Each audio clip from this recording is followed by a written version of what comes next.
This is Henry, and this is a follow-up to my new posting technique.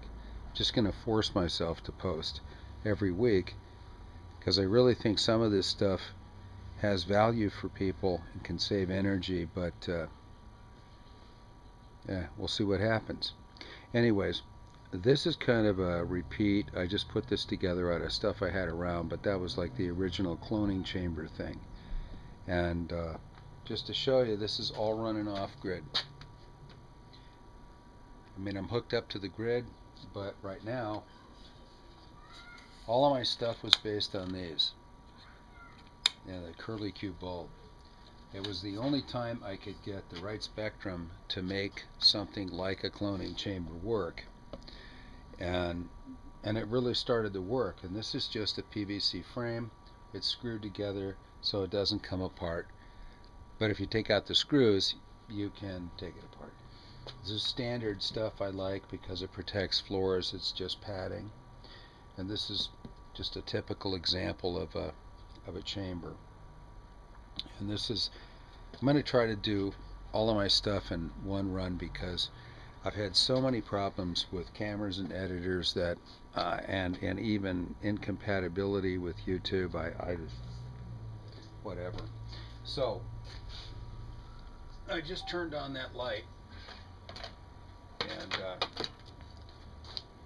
so just to show, it's coming from the energy system, and there it is. This is the only plug I've got running out of the energy box, so I'm going to unplug that right now because I'm going to show that a whole bunch of work that I do is done with once again, it is what it is, with an electric bread carving knife. And I think it'll be obvious a few minutes from now why it's kind of really important. I mean, their joints are a little tender and stuff. It's running off a modified sine wave. There's a 45 watt maximum system over there charging a 17 ampere hour battery and running a 750 watt inverter. It works really well. And it'll cut this kind of foam real easy. It'll cut some other stuff too that I wanted to show. But again, just for principles, wanted to do that off grid.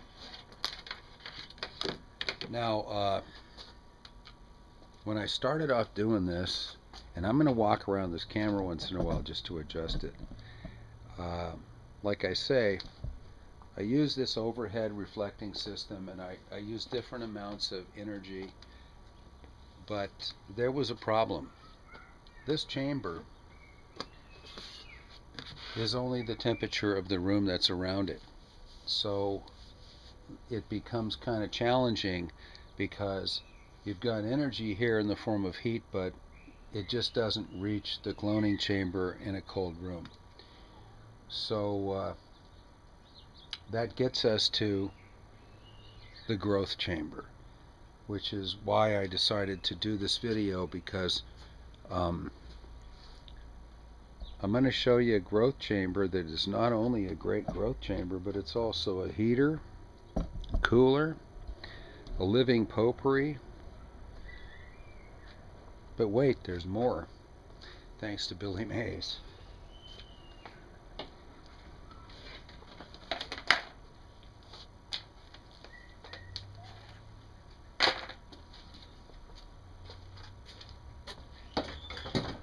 So the idea of having a controlled chamber to grow in becomes really important if you have marginal climate or you want to grow things that are seasonal, because you're really only going to get 2 seasons on the planet Earth. You're going to get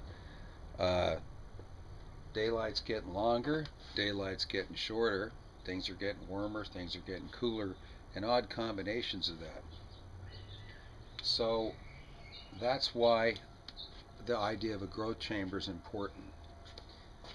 And I also did say that there was benefits to conditioning the air and stuff like that. Now here I am, I'm doing my video, but I've got all these birds coming around, and that's fine. So I'm going to go through the whole idea of a growth chamber system And I'm going to try to do it in one take, just because, like I said before, all these video editing programs are really starting to bug me, because they have all these problems and then they're not even compatible format wise. So do that. Thanks a lot. Now, the base of all of these growth systems, I always use a piece of this foam, and there's different forms of that foam, and I'm going to kind of focus in on that. The reason I do that is to protect whatever floor I'm in, and it also provides good insulation. And because the grow chambers I'm going to show you right now are all based on cardboard boxes, it's a good idea to put a frame. This is just, 1 inch by 1 inch grape stake, because I like to build everything on a grape stake if possible. There's a drywall screw at each corner, and that's like your basic your base unit support. Then I'm going to show you this, that if you wanted to lay out a garden, which I mean I've done this, just put this thing down like this, and you can map out your whole garden, and then you can just plant it right there, because it's not like a cold frame. You have complete control over what's going to happen. So anyways, let me make sure. And by the way, if you see a cat walking by, it's probably Babyface. I don't know if you can see her. She's a real senior cat around here. She may not look like it, but she's really a diplomat. So now, this is where this changes and goes to a chamber. This is a base unit. Like I say, these are made out of cardboard boxes that have been plasticized with a couple of coats of good grade latex, water soluble, safe, environmentally friendly latex paint. And I'm only doing this experiment here because I wanted to perfect a couple of techniques that are really not too much important to the subject of this. And I did have 3 boxes left that were 22 by 22 by 16. The new ones are not that size. Testing out different stuff. But anyway, this is an unlit unit. It's a base unit. And the only thing that it's intended to do is to provide an environmentally friendly place to have a garden or whatever. And go over here, you can see that there's 2 fans, and there's a box that's a power unit. It's just a standard chassis box. And you can see this stuff, and it's because the boxes were old, the 3, 5 years old, and you really just cut them out using the electric carving knife. So now I'm going to step over here and grab this wall wart.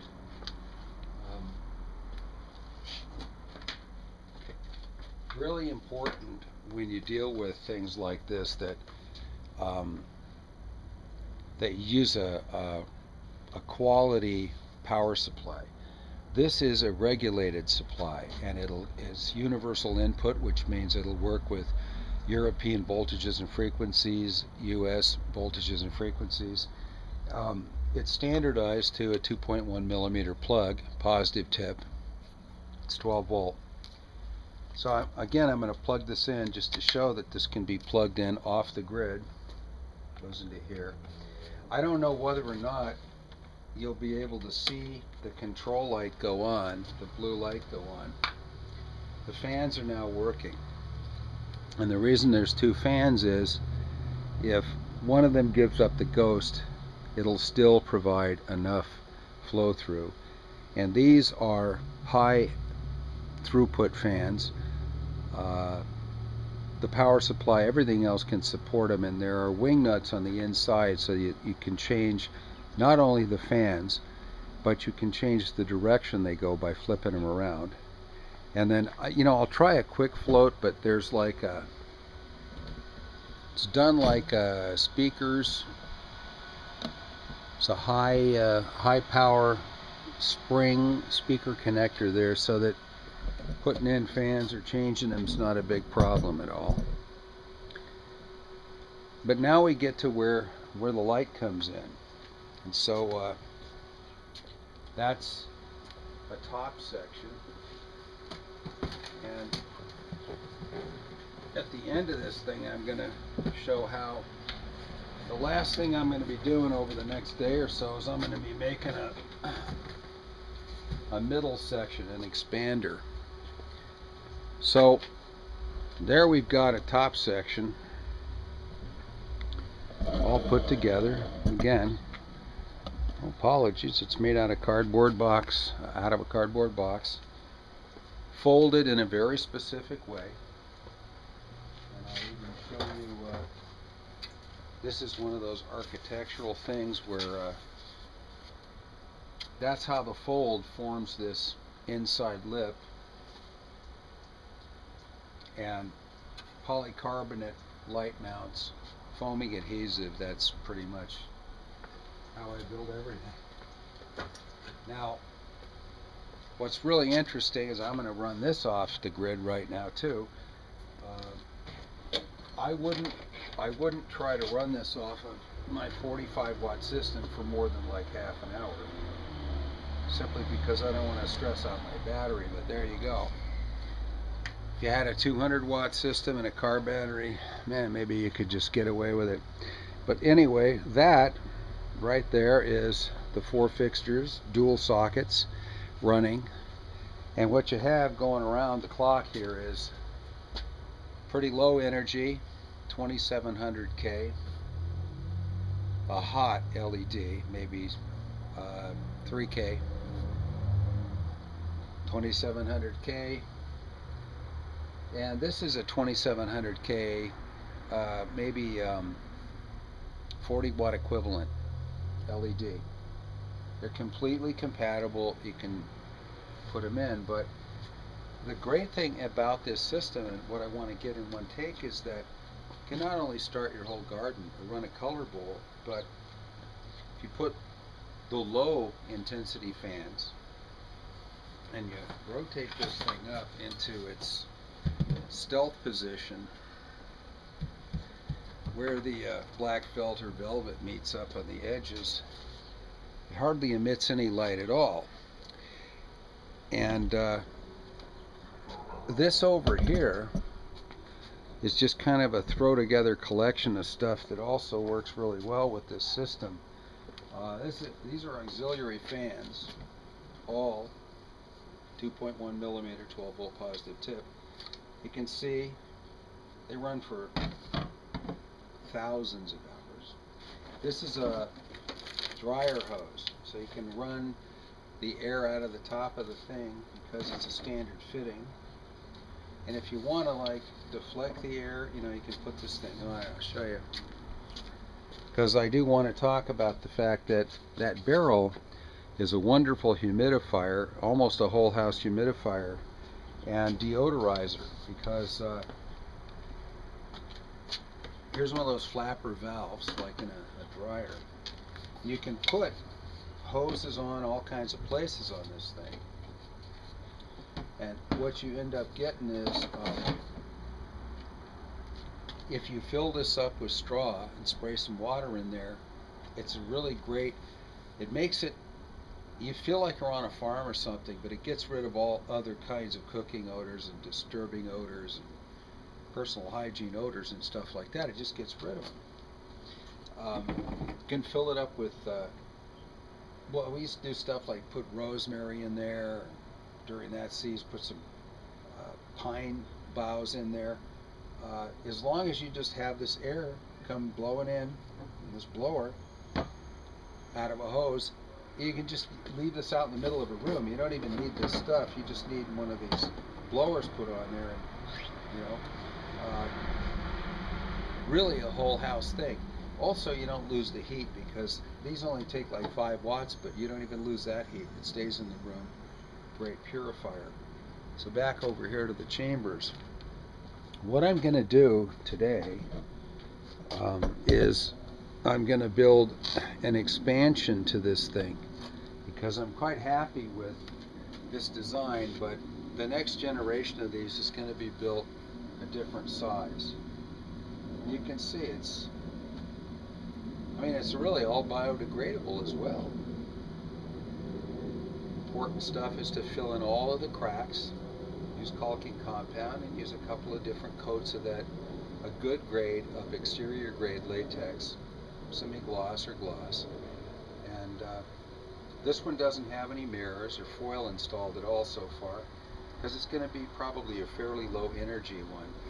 It's going to be like a color bowl in the winter, where if you want phototherapy, you open this up against the wall, not facing you, and you get this wonderful kind of sunlight on the grayest day.